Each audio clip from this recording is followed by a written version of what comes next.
Massimo Barbieri, una partita, una bellissima partita, sicuramente non è finita come probabilmente volevate, però è una bella partita.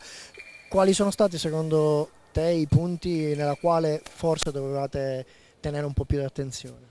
Sì, beh, noi facciamo sempre gli stessi errori negli ultimi minuti, quando le palle non si possono più giocare nella speranza di passare, quando sei negli ultimi minuti e stai pareggiando una partita di questa delicatezza, o giochi perché sai che la palla passa, oppure la passi e continui a giocare. Questo è quello che stiamo pagando da inizio stagione ed è un continuo, tra l'altro si ripete quasi sempre con gli stessi atleti, perciò starà a me far di tutto perché possa capire la cosa, insomma. Nonostante questo, in ogni caso, quelle volte che siete state comunque in inferiorità rispetto al punteggio, avete avuto la caparbietà di recuperare e di pareggiare, quindi avete avuto la reazione, no? È mancato forse un po' di testa verso la parte finale. Sì, sì, hai fatto l'analisi della mia squadra.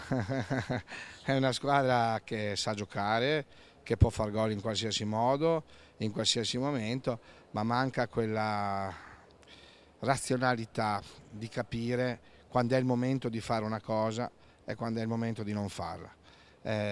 Purtroppo paghiamo sempre errori nel tentativo di fare una cosa che, se ci va bene, eh, potrebbe forse al 20% portare qualcosa, se ti va male ti porta un gol da subire. L'ultima curiosità, abbiamo visto Zordan rientrare in pista negli ultimi minuti, questo vuol dire che non si è fatto nulla di male nella sfortunata coincidenza di quella pallina vagante. Sì, sì, sì, un incidente sfortunato, un taglio all'arcata sopraccigliare, come si dice in campo pugilistico, ma in realtà anche lui ha preso la botta della pallina nell'arcata sopraccigliare e si è tagliato. Comunque sta bene, l'abbiamo visto rigiocare gli ultimi minuti. Grazie e in bocca al lupo per la prossima partita. Grazie, Crepi.